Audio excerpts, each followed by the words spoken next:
Alhamdulillah Rabbil Alamin, wa bihi nasta'inu ala umuri dunya wa din. Asyhadu an la ilaha illallah wahdahu la syarika lah, wa asyhadu anna Muhammadan abduhu wa rasuluhu alladzi la nabiyya wa la rasula ba'dahu. Hadirin rahimani wa rahimakumullah. Kita lanjutkan pembahasan tafsir juz amma surat At-Duha.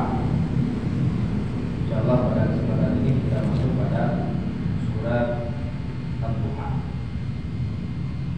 Para ulama bersepakat bahwa At-Duha ini adalah surat Makkiyah yang diturunkan kepada Nabi alaihissalam sebelum hijrah ke kota Madinah. Kalau yang kemarin surat Al-Insyirah itu membicarakan tentang nikmat yang diberikan kepada Nabi secara maknawi, psikologis.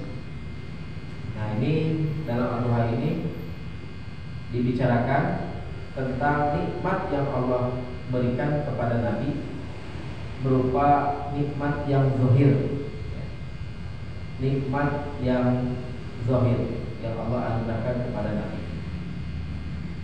Surat ini para ahli tafsir menyebutkan ada sebab turunnya, asbabun nuzul. Asbabun nuzul dalam surat ini ialah bahwa Jibril tertahan, ihtabasa Jibril ala Nabi sallallahu alaihi wasallam. Maksudnya tidak kunjung datang kepada Nabi Muhammad sallallahu alaihi wasallam. Faqalat imra'atu min Quraisy, maka berkatalah seorang wanita dari Quraisy. Wanita ini dijelaskan istrinya Abu Lahab, yang dijelaskan Allah itu celaka bersama suaminya, Ummu Jamil. Kata dia, abta'a alaihi syaitanu, setannya terlambat datang kepadanya. Fanazalat wadduha wal laili idza saja ma wadda'aka rabbuka wa ma qala. Maka turunlah surat At-Duha. Hadis riwayat Bukhari. Hadirin rahimani wa rahimakumullah. Allah Subhanahu wa taala berfirman dalam surat At-Duha, a'udzu billahi minasyaitonir rajim. Bismillahirrahmanirrahim. Wadduha, demi waktu duha. Allah bersumpah dengan waktu duha. Waktu duha ini ada beberapa pendapat. Pendapat pertama bahwa maksudnya an-nahar kullu, bagaimana yang disebutkan At-Tabari. Jadi maksud nama sanes waktu duha, tapi maksudnya wan-nahar, demi siang. Kenapa? Karena ayat setelahnya wal laili idza saja, Allah bersumpah dengan malam, artinya Allah bersumpah dengan lawannya. Lawan malam adalah siang. Jadi diartikan oleh para ulama sebagian wadduha adalah demi siang. Kemudian pendapat yang lain menyatakan bahwa At-Duha di sini adalah waktu duha, waktu di mana matahari awal menyingsing, yang mana di sana disyariatkan sholat sunat duha. Jadi bukan wanahar. Kalaulah Allah ingin menyebutkan siang, maka Allah sebutkan saja siang biasanya, wanahar. Tapi di sini Allah khusus wadduha. Dia Allah menyebutkan waktu duha khusus, bukan bermakna siang, tapi waktu duha itu sendiri. Karena waktu duha adalah waktu awal matahari menyingsing. Kata tafsir Baydawi disebutkan waktu duha itu adalah waktu di mana Allah berbicara dengan Nabi Musa. Dan waktu duha juga adalah waktu di mana para penyihirnya Fir'aun akhirnya beriman pada Allah Subhanahu wa ta'ala. Intinya bahwa waktu duha ini adalah waktu yang sangat penting. Dimulai kurang lebih 15 menit setelah matahari menyingsing, terus berjalan sampai kurang lebih 10 menit sebelum zawal atau sebelum waktu zuhur. Maka di sana bisa kita laksanakan atau dirikan sholat sunnah duha. Tapi waktu terbaik adalah tatkala matahari di puncak panas sehingga menjadikan pasir terasa panas. Dalam syarah Sahih Muslim dijelaskan oleh Imam An-Nawawi sekitar jam 10-an, 10.30 atau jam 11. Hadirin rahimani wa rahimakumullah. Dalam hadis riwayat Muslim bahwa sholat duha itu disebutnya juga sholatul awwabin hina tamradul fisal.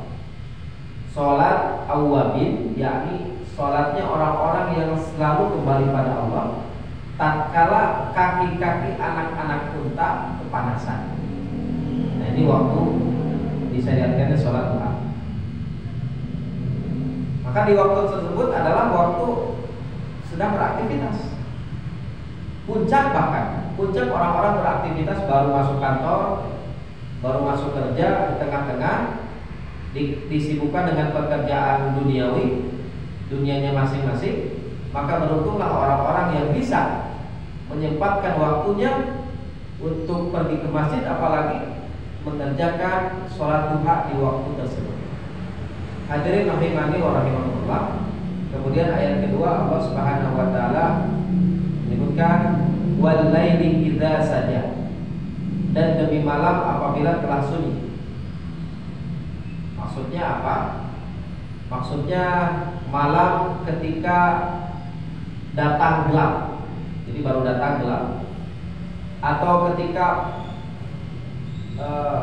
puncak gelap gulita, atau tatkala sunyi senyap.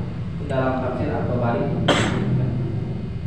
Allah Subhanahu wa taala menjadikan malam adalah untuk beristirahat. Falikul isbah wa ja'ala al-laila sakanan. Dia menyingkirkan pagi dan menjadikan malam untuk beristirahat. Maka waktu yang paling enak untuk beristirahat jadi malam hari.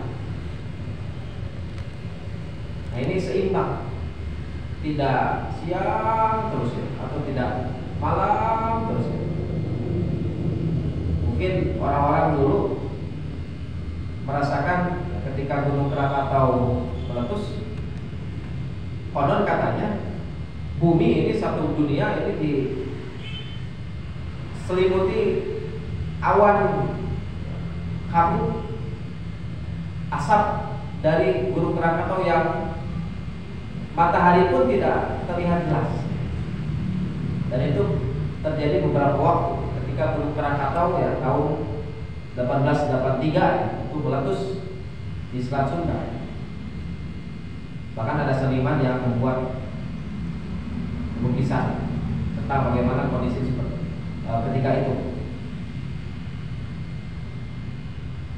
Tapi tentunya hadirin rahimani wa rahimakumullah, pada intinya Allah Subhanahu wa taala menjadikan malam dan siang itu di antara kekuasaan Allah Subhanahu wa taala. Ada kita seimbang. Kemudian kata Allah di ayat ketiga, "Ma wadda'aka rabbuka wa ma qala." Tuhanmu tidak meninggalkan engkau Muhammad dan tidak pula membencimu. Jadi Allah Subhanahu wa taala menyebutkan tidak, Muhammad tidak ditinggal. Apalagi membenci, ya. Dibenci apalagi tidak.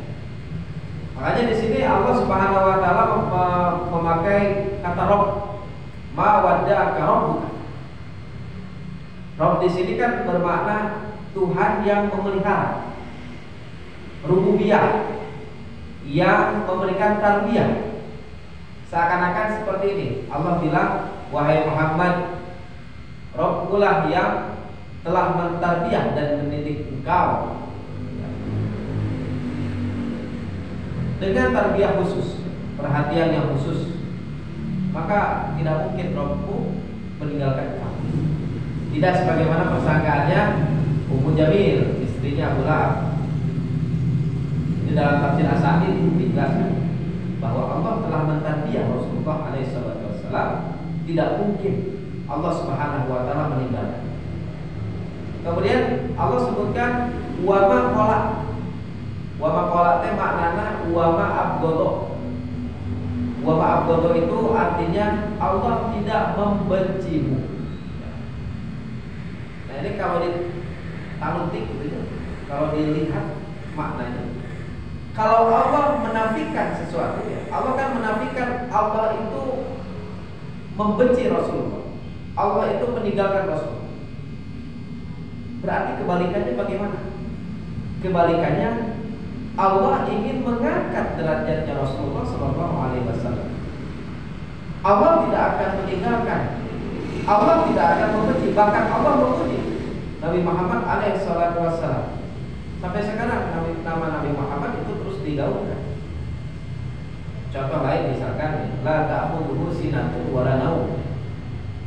Allah itu tidak menimpa pada Allah rasa kantuk dan tidur. Allah itu tidak ngantuk dan tidak tidur. Sehingga kita bisa menetapkan kebalikannya. Kalau Allah tidak ditimpa rasa kantuk, Allah tidak pernah tidur, berarti Allah memiliki sifat terjaga dengan keterjagaan yang sempurna.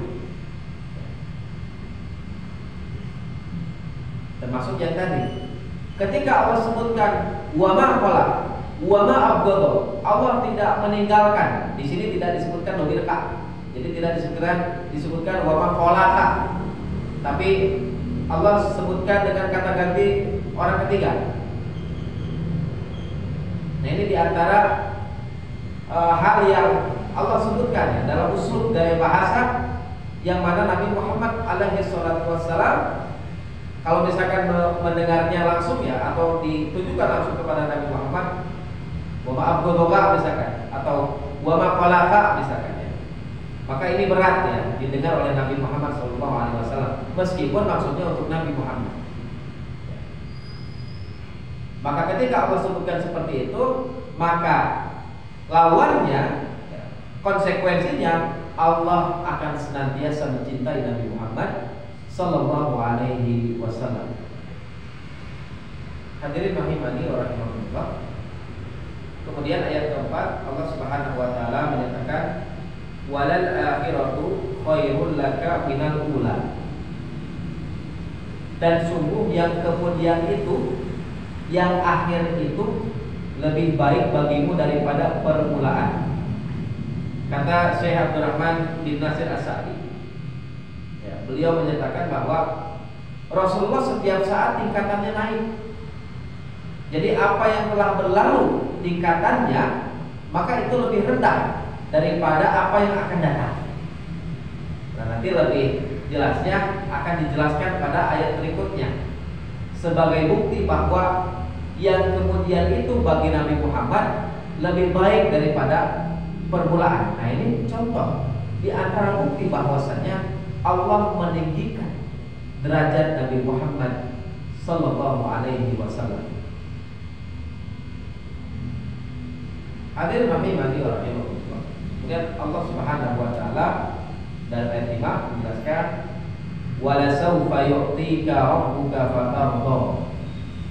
Dan sungguh kelak Tuhanmu pasti memberikan karunia-Nya kepadamu sehingga engkau menjadi puas. Jadi ini adalah pemberian dari Allah Subhanahu Wa Taala sebagai karunia kepada Nabi Muhammad SAW agar mendapatkan ridho, kepuasan. Oleh karenanya para ulama menyatakannya bahwa di dalam Al-Quran itu banyak ayat-ayat yang memberikan harapannya kepada manusia. Di antara contoh ya, salah satu ayat di antaranya adalah dalam surat Az-Zumar ayat 53. Kata Allah, Qul ya ibadiyalladzina asrafu ala anfusihim la taqnatu min rahmatillah.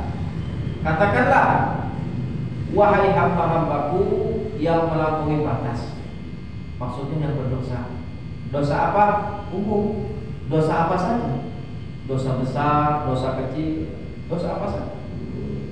Melampaui batas terhadap diri mereka sendiri.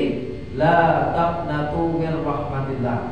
Janganlah kamu berputus asa dari rahmat Allah. Innallaha yaghfiru dzunuba jami'a.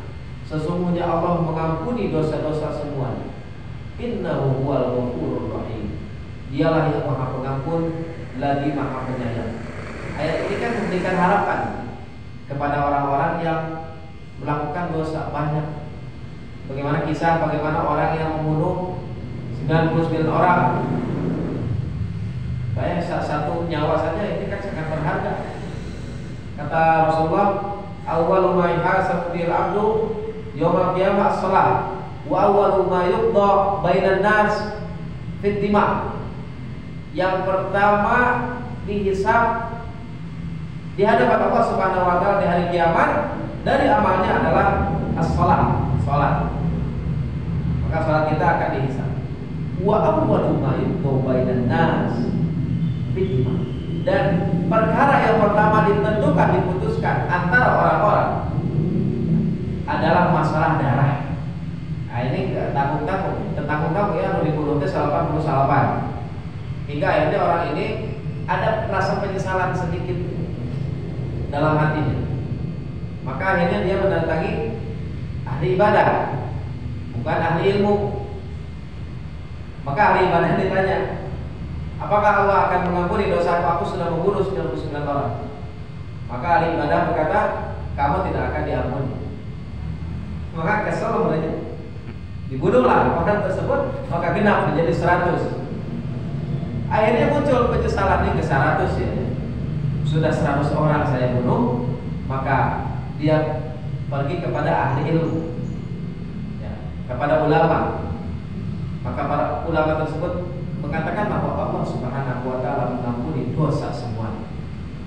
Maka akhirnya kata ahli ilmu tersebut, aku kasih solusi supaya kamu menjauhi tempat yang kamu tinggal sekarang. Karena di tempat itu banyak pengaruh-pengaruh buruk. Akhirnya orang itu pergi menuju tempat yang lebih baik. Akhirnya tengah jalan dia meninggal. Dan di akhir cerita dia diambil oleh malaikat rahmat. Dan Allah Subhanahu wa taala mengampuni dosa-dosa. Hadirin rahimani wa rahimakumullah. Kemudian kata Al-Itqan ya, dalam kata As-Suyuti dan kata Az-Zarkashi dalam kitabnya, ayat yang lebih memberikan pengharapan kepada manusia ternyata surat At-Tuha ini, ayat kelima. Jadi ayat yang lebih memberikan pengharapan pada manusia yaitu ayat kelima surat At-Tuha. Wala sawfa yu'tika rabbuka fatardha. Dan sungguh kelak Tuhanmu pasti memberikan karunia-Nya kepadamu sehingga engkau menjadi puas. Ini pengharapan. Bukan hanya Rasulullah SAW. Rasulullah SAW itu tidak memikirkan dirinya sendiri. Rasulullah bercita-cita agar pengikutnya semuanya masuk surga. Ini harapan besar dari Rasulullah SAW. Maka di at-tahiyat disebutkan Assalamualaikum ayyuhan nabi wa rahmatullahi wa barakatuh. Assalamualaikum wa ala ibadillah sholihin. Keselamatan bukan hanya untuk Muhammad. Dalam at-tahiyat kita sering mengatakan, tapi keselamatan kita sering at-tahiyat kita sering mengucapkan keselamatan untuk hamba-hamba Allah yang soleh. Hadirin rahimani wa rahimakumullah. Maka ini merupakan pengharapan yang besar, cita-cita dari Rasulullah agar Allah Subhanahu wa taala meridhoi hamba-hambanya. Kemudian hadirin rahimani wa rahimakumullah, Allah Subhanahu wa taala berfirman, alam yajid kayatiman fa'awa. Nah, ini di antara tadi wal akhiratu khairul laka minal ula. Nah, di antara buktinya adalah alam yajid kayatiman fa'awa. Bukankah dia mendapatimu seorang yatim lalu dia melindungimu? Nabi Muhammad kan lahir dalam keadaan yatim, lahir dari perut ibunya sementara ayahnya telah meninggal. Lahir ke dunia, kemudian di usia 6 tahun ditinggal oleh ibunya, diasuh oleh kakeknya sampai usia 8 tahun. Di sana beliau alaihi salatu wassalam ketika masih kecil akhirnya diasuh oleh kakeknya. Kemudian kakeknya meninggal dalam usia 8 tahun, Nabi Muhammad diasuh oleh Abu Thalib. Bayangkan seorang anak yang tidak ada ayah, tidak ada ibu, yang ada hanya kakek, kakek pun tidak lama. Kemudian diasuh oleh paman, oleh uwa. Jadi paman di sini itu maksudnya uwa. Abu Thalib itu adalah kakaknya Abdullah. Hadirin rahimani wa rahimakumullah. Mungkin kita bertanya-tanya, mengapa Nabi Muhammad dilahirkan dalam keadaan yatim? Ya, mungkin kita bertanya-tanya. Banyak faedah di antaranya dalam Sirah Nabawiyah itu dijelaskan bahwa mengapa Nabi Muhammad itu lahir dalam keadaan yatim. Di antaranya yaitu karena dakwah Nabi Muhammad SAW itu bukan meneruskan jejak ayahnya. Jadi ketika Nabi Muhammad dakwah, hikmahnya itu beliau berdakwah dalam keadaan yatim, tidak ada ayah dari kecil. Maka Nabi Muhammad itu tidak meneruskan dari ayahnya atau jejak ayahnya. Tapi Nabi Muhammad alaihissalam memang lahir ke dunia dalam keadaan yatim dan langsung oleh Allah diberikan risalah. Kemudian apa lagi? Di antara hikmah faedah bahwa Nabi Muhammad itu dilahirkan dalam keadaan yatim, beliau itu bisa lebih respon dengan nilai-nilai kemanusiaan. Jauh aja orang yang lahir dalam keadaan kaya, dalam keadaan ayah ibunya masih ada, dia tidak akan merasakan perihnya kemiskinan. Tapi beliau lahir kondisi yatim piatu, masih kecil sudah ditinggalkan ayah dan ibu. Maka di sana beliau akan merasakan respon nilai-nilai kemanusiaan, lebih merespon lagi. Makanya beliau itu sering ya dalam hadis-hadisnya itu, apabila kamu punya sifat marah ya, di dalam hadisnya salah satunya, maka sayangilah anak yatim. Itu diantara solusi dari Nabi Muhammad alaihissalam. Kemudian faedah yang lain, faedah atau hikmah yang lain, kenapa beliau dilahirkan dalam keadaan yatim?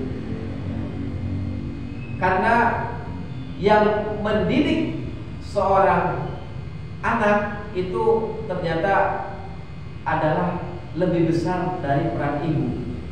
Ya, Nabi Muhammad memang tidak lama dengan ibunya, 6 tahun.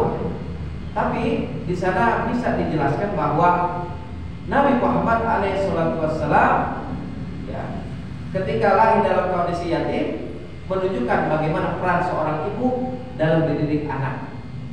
Bagaimana para nabi yang dulu pun ya, sebelum Nabi Muhammad itu ada Nabi Ismail, Nabi Musa alaihissalam itu asuh oleh ibunya. Bahkan Nabi Isa alaihissalam yang jelas-jelas itu tidak memiliki ayah.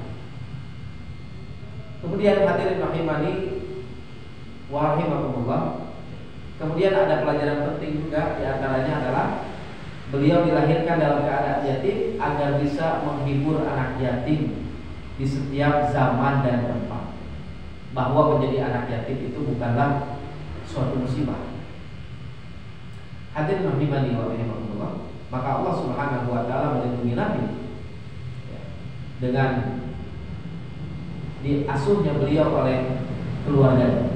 Kemudian Allah Subhanahu wa taala menyatakan wa wajadaka dhallan fahada, dan dia mendapatimu seorang yang sesat ya, permulaannya sesat ketika dikaitkan dengan walal akhiratu khairul laka minal ula fahada, lalu dia memberi petunjuk.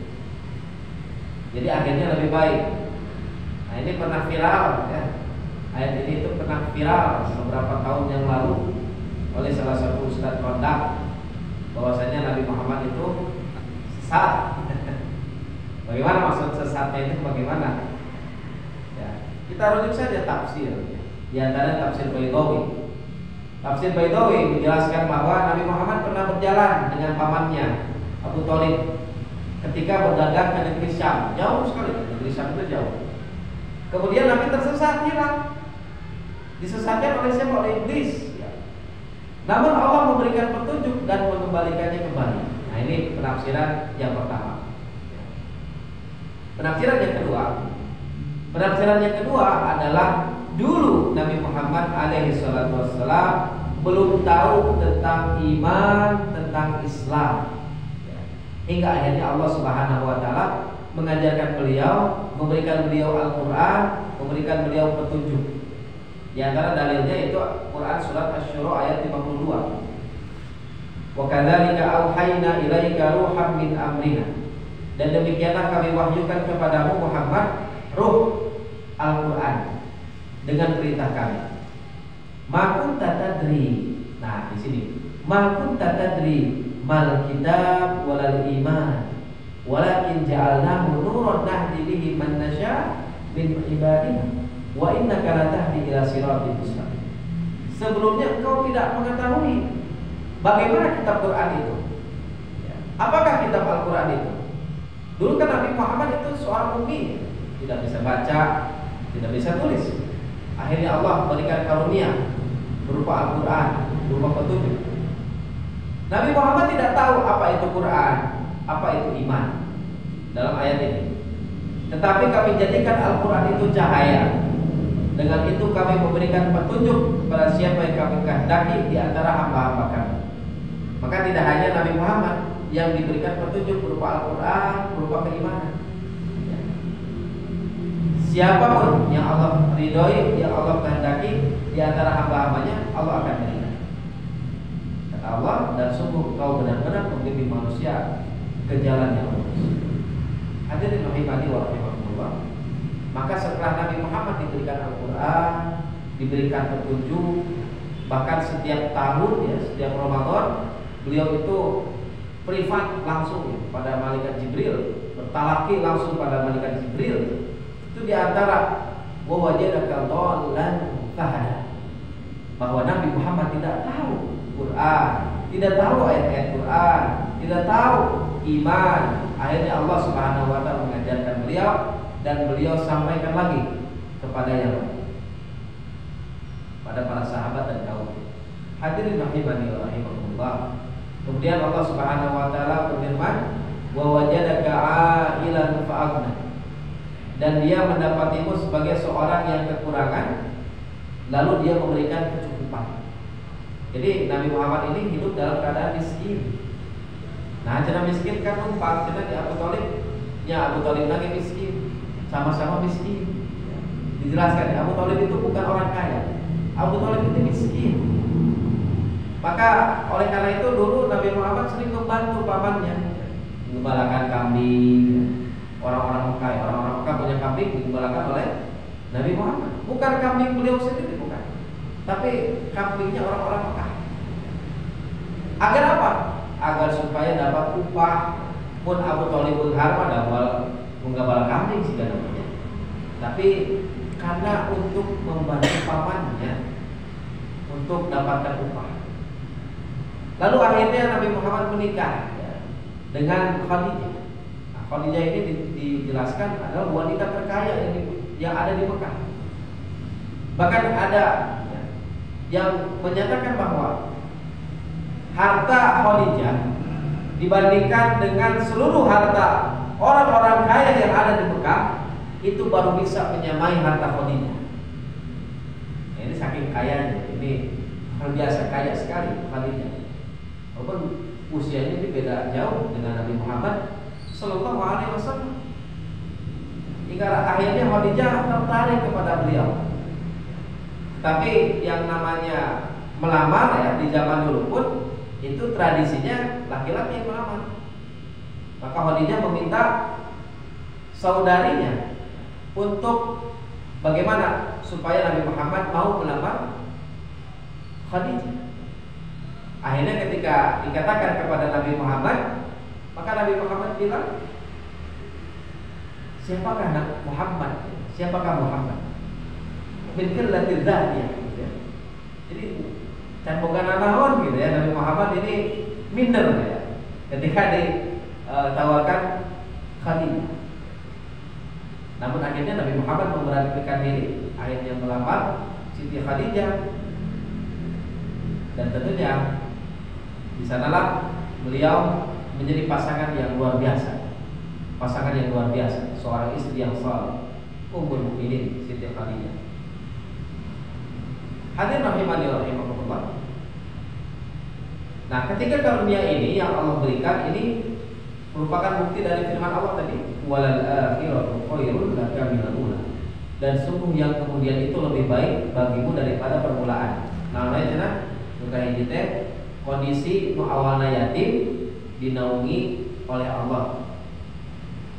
Kemudian yang kedua, kondisi yang awalnya tersesat akhirnya Allah kasih petunjuk. Kemudian yang ketiga, kondisi yang awalnya kekurangan hingga akhirnya Allah berikan kecukupan. Nah, ini bagaimana bukti bahwasanya Allah tidak pernah meninggalkan Nabi Muhammad. Tidak sebagaimana yang dikatakan oleh Ummu Jamil. Kemudian kata Allah, fa'amal yatima fala taqhar. Maka terhadap anak yatim janganlah engkau berlaku sewenang-wenang. Nah, ini merupakan kaidah tadi atau faidah tadi bahwa Nabi Muhammad merasakan bagaimana sedihnya ditinggal oleh seorang ayah dan ibu. Makanya Nabi Muhammad memberikan selalu motivasi. Ana wa kafirul yatimi fil jannati hakana. Wa qala bi isba'aihi as-sabab wal wusra. Aku dan orang yang mengurus anak yatim berada di surga seperti ini. Beliau mengisyaratkan kedua jarinya, telunjuk dan jari tengah dengan dekat. Nah, ini sebagai motivasi bagaimana orang-orang itu agar bisa mengurus anak yatim. Maka jangan sekali-kali berlaku sewenang-wenang menghardik anak yatim. Hadirin rahimani wa rahimakumullah. Kemudian kata Allah, wa ammas sa'ila fala tanhar. Dan terhadap orang-orang yang meminta, janganlah engkau menghardiknya.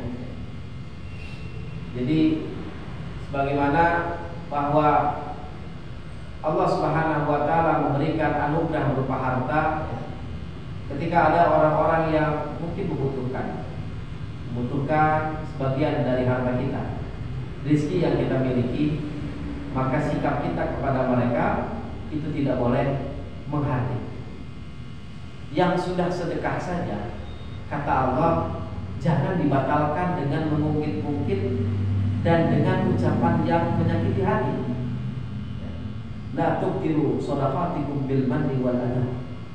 Jadi jangan dibatalkan sedekah kita itu dengan mengungkit-ungkit. Baheula teu siga diberena baheula, teu siga diberena kamari. Jadi diungkit-ungkit. Atau dengan ucapan yang menyakiti hati. Ulah metode ka urang ieu terakhir. Kan menyakiti hati.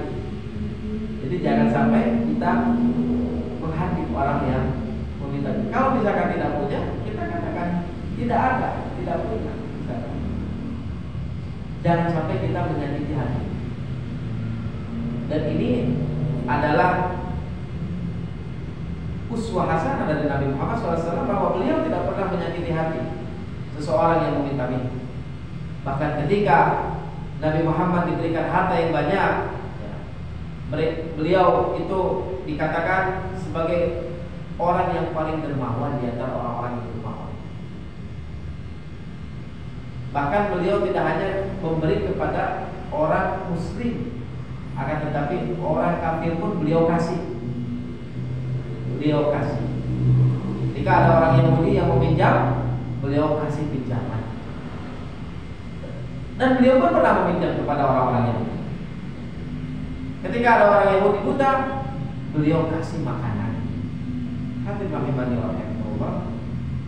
Maka benar kata Allah Subhanahu wa taala bahwa dalam diri Rasul itu terdapat uswatun hasanah.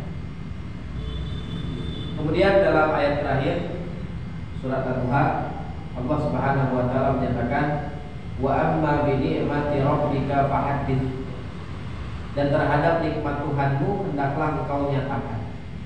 Nyatakan kumaha maksudnya? Bersyukur. Nah, ini ada 3 pendapat. Yang pertama adalah nikmat kenabian. Bagaimana mungkin tidak mendapatkan kenikmatan ya? Seorang yang diberikan risalah kenabian berat tapi nikmat.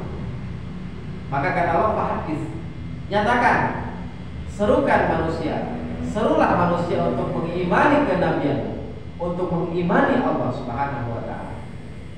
Itu tafsir pertama. Tafsir yang kedua adalah nikmat Al-Qur'an.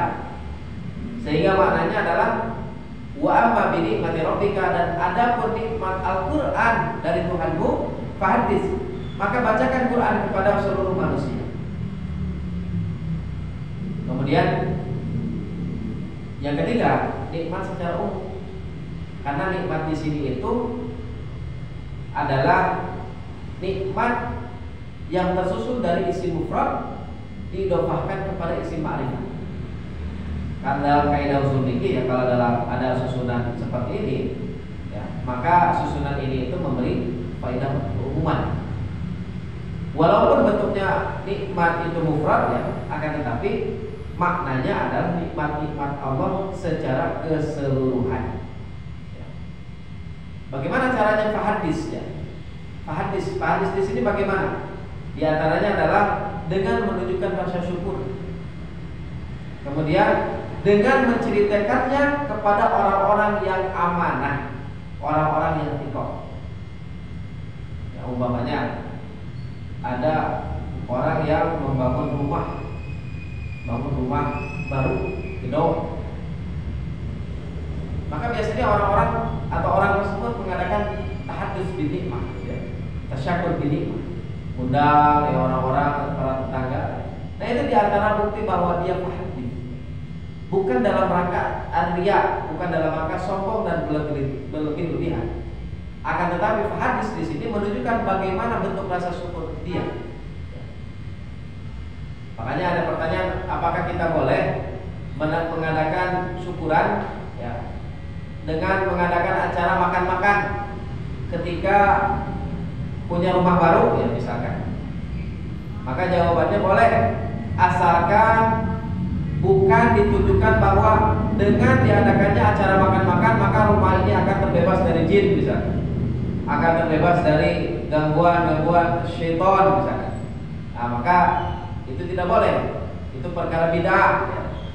Akan tetapi yang dimaksud adalah syukuran, makan-makan seperti biasa saja, mengundang tetangga ya. Makanya ada yang bertanya juga, apakah boleh menyembelih sembelihan dalam rangka bersyukur punya rumah baru? Nah, maka di sini harus dirinci dulu.